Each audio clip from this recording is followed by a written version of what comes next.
Legenda Ular Ndaung. Cerita dari Provinsi Bengkulu. Pada zaman dahulu, pada sebuah puncak gunung yang terletak di wilayah Bengkulu, hiduplah seekor ular raksasa. Oleh masyarakat setempat, ular raksasa tersebut dikenal dengan nama Ular Ndaung. Legenda tentang Ular Ndaung dimulai dari kisah seorang perempuan tua dan 3 orang putrinya. Mereka menempati sebuah rumah sederhana di pinggiran hutan tidak jauh dari gunung tempat Ular Ndaung bersemayam. Untuk memenuhi kebutuhan sehari-hari, keluarga tersebut mengandalkan ladang yang ada di belakang rumah mereka. Sayangnya, di keluarga yang miskin itu, hanya wanita tua dan putri bungsunya yang rajin bekerja. Putri pertama dan kedua ternyata anak-anak yang pemalas. Suatu hari, wanita tua itu jatuh sakit. Seorang tabib desa dipanggil dan segera memeriksanya. Ibu kalian menderita sakit yang parah. Aku bisa meramu obatnya dari beberapa akar tanaman di hutan. Hanya saja, akar-akar tanaman obat tersebut harus direbus dengan bara abadi yang ada di kawah puncak gunung sana. Sekarang, siapakah di antara kalian yang berani mengambil bara abadi itu? Aduh, maafkan aku, Ibu. Mana berani aku mengambil bara api di kawah gunung. Aku juga tidak berani, Ibu. Di puncak gunung itu bersemayam ular raksasa. Bagaimana jika aku dimakan ular itu? Demi Ibu, aku siap berangkat mengambil bara abadi. Ibu, doakan aku supaya selamat. Ternyata justru putri bungsu yang berani berangkat mengambil bara abadi tersebut. Sebelum berangkat, putri bungsu tidak lupa mencium tangan ibunya dan memohon didoakan agar selamat. Kedua kakaknya terkejut dan terheran-heran melihat adik mereka. Sedangkan sang tabib terlihat kagum dan bangga pada putri bungsu wanita tua itu. Sang putri bungsu berjalan mendaki ke puncak gunung. Segala rintangan ditempuhnya demi mencari obat untuk kesembuhan ibunya. Setelah berhasil mencapai puncak gunung, putri bungsu yang kelelahan beristirahat dengan duduk bersandar di sebuah batang pohon yang besar. Ketika sedang melepas lelah, batang kayu besar tempat putri bungsu bersandar tiba-tiba bergerak. Putri bungsu yang terkejut segera menjadi ketakutan melihat kayu besar tempat bersandar ternyata seekor ular raksasa. Ular raksasa tersebut memperhatikan putri bungsu dengan seksama. Lidahnya menjulur dan mengeluarkan suara desisan yang sangat menakutkan.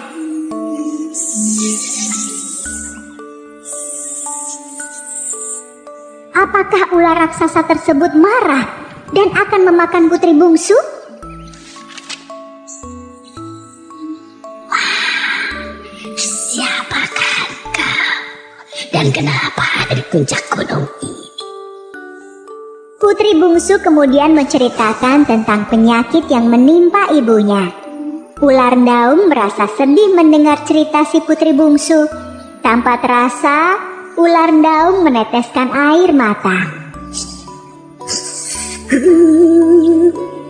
Putri bungsu merasa terharu melihat Ular Ndaung meneteskan air mata mendengar ceritanya. Tenang saja putri bungsu. Aku akan mengembalikan bara abadi itu. Kan tidak mungkin kamu turun ke bawah sana. Terima kasih Ular Ndaung. Meskipun ular, tapi ternyata kamu sangat baik hati dan tidak jahat. Ular Ndaung segera turun ke dalam kawah mengambil bara abadi. Sedangkan putri bungsu mengamati dari bibir kawah. Tiba-tiba terdengar ledakan dari dalam kawah.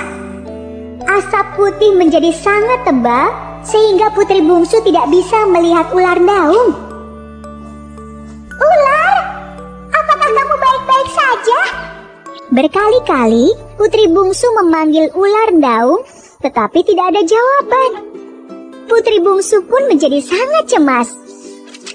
Ketika putri bungsu dilanda kecemasan, tiba-tiba terlihat Ular Ndaung merayap dari bawah kawah menembus asap putih yang tebal.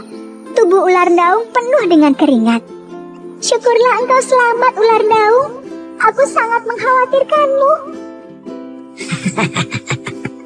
Kalau cuma masuk ke dalam kawah itu perkara kecil. Saya gitu loh. Tetapi bagaimana dengan bara abadinya? Apakah engkau berhasil membawanya? Ini dia. Wah, kamu hebat. Kalau begitu, bolehkah aku membawanya? Aku ingin sekali ibuku cepat sembuh. Setelah aku memberikan bara abadi ini, maukah engkau kembali ke sini? Kenapa aku harus kembali ke sini? Aku ingin menikah denganmu. Bagaimana ya? Aku bingung harus menjawab apa. Baiklah, mana mungkin ular menyeramkan sepertiku menikah dengan gadis cantik seperti itu. Terimalah bara abadi ini. Semoga ibumu cepat sembuh. Ular, aku akan segera pulang untuk mengobati ibuku. Setelah ibuku sembuh, aku akan segera kembali ke sini. Wah, benarkah? Terima kasih, Putri. Aku sangat bahagia. Sesampainya di rumah, kakak-kakaknya terkejut melihat putri bungsu selamat. Mereka bertanya macam-macam, tetapi putri bungsu segera memanggil tabib untuk membuat ramuan obatnya. Setelah ramuan siap, wanita tua tersebut langsung meminumnya. Sungguh mujarab ramuan tersebut. Wanita tua itu langsung sehat seketika. Sungguh luar biasa. Tuhan menurunkan penyakit sekaligus obatnya. Meskipun kita butuh perjuangan untuk mendapatkan obat tersebut. Terima kasih putriku. Engkau telah mempertaruhkan keselamatanmu sendiri demi mendapatkan obat untuk ibumu. Bungsu, ceritakanlah. Bagaimana kamu bisa selamat dari ular daung itu? Putri bungsu menceritakan semua kejadian yang dialaminya selama di puncak gunung bersama ular daung. Ibunya dan tabib merasa takjub dan bangga dengan keberanian putri bungsu. Jadi, setelah ini kamu akan kembali ke gunung dan menikah dengan ular daung? Mana mungkin manusia menikah dengan ular? Sudahlah. Yang terpenting, adik kalian sudah berhasil mendapatkan bara abadi tersebut. Dan sekarang, dia harus memenuhi janjinya kepada ular daung. Putri bungsu pun kembali ke puncak gunung dan menemui ular daung. Malam harinya, putri bungsu sangat terkejut melihat keanehan yang terjadi pada ular daung. Ular yang sangat besar dan menyeramkan tersebut berubah menjadi sosok lelaki tampan. Kakanda, siapakah engkau sebenarnya? Adinda, aku sebenarnya adalah pangeran di kerajaan ini. Namaku Pangeran Abdulrahman Alamsyah. Ular daung yang ternyata adalah Pangeran Abdulrahman menceritakan bahwa dirinya dikutuk menjadi ular raksasa oleh pamannya. Sang paman sangat menginginkan menjadi raja, sehingga harus menyingkirkan Pangeran Abdulrahman Alamsyah yang merupakan putra mahkota. Jika malam hari, aku memang kembali ke wujud asli sebagai manusia. Tetapi jika pagi tiba, aku akan berubah lagi menjadi ular raksasa. Aku akan menikahi Adinda jika sihir ini sudah benar-benar musnah. Keesokan harinya, wanita tua dan kedua anak perempuannya pergi ke puncak gunung untuk melihat kabar putri bungsunya. Karena berjalan pelan, mereka baru sampai ke puncak gunung setelah malam tiba. Sesampainya di puncak gunung, mereka terkejut melihat si putri bungsu bersama seorang lelaki tampan, bukan dengan seekor ular. Putriku, siapakah lelaki yang bersamamu? Putri bungsu menceritakan tentang siapa sebenarnya ular daung yang selama ini ditakuti oleh warga di sekitar gunung tersebut. Syukurlah putriku, ini anugerah dari Yang Maha Kuasa. Karena selama ini engkau sangat berbakti kepada ibu. Ketika malam telah larut, kedua kakak putri bungsu yang merasa iri ternyata merencanakan sesuatu.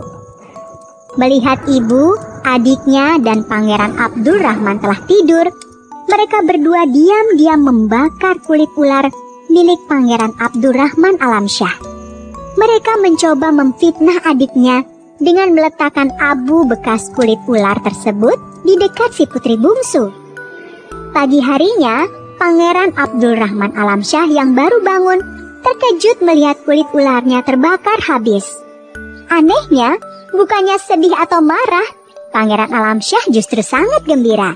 Dia segera membangunkan si putri bungsu. Adinda, bangun. Ada apa, Kanda? Apakah Adinda yang membakar kulit ularku? Bukan, Kanda. Bukan aku yang melakukannya. Syukurlah, jika ada orang yang dengan rela membakar kulit ularku, maka aku benar-benar telah terbebas dari sihir itu. Kedua kakak si bungsu yang mendengar hal tersebut menjadi sangat menyesal. Mereka pun mengaku telah melakukannya. Setelah terbebas dari sihir, Pangeran Abdurrahman Alamsyah segera kembali ke istana dan mengusir pamannya. Pangeran Abdurrahman Alamsyah menikahi si putri bungsu dengan pesta besar-besaran. Pangeran Abdurrahman Alamsyah kemudian dinobatkan menjadi raja, menggantikan pamannya yang jahat.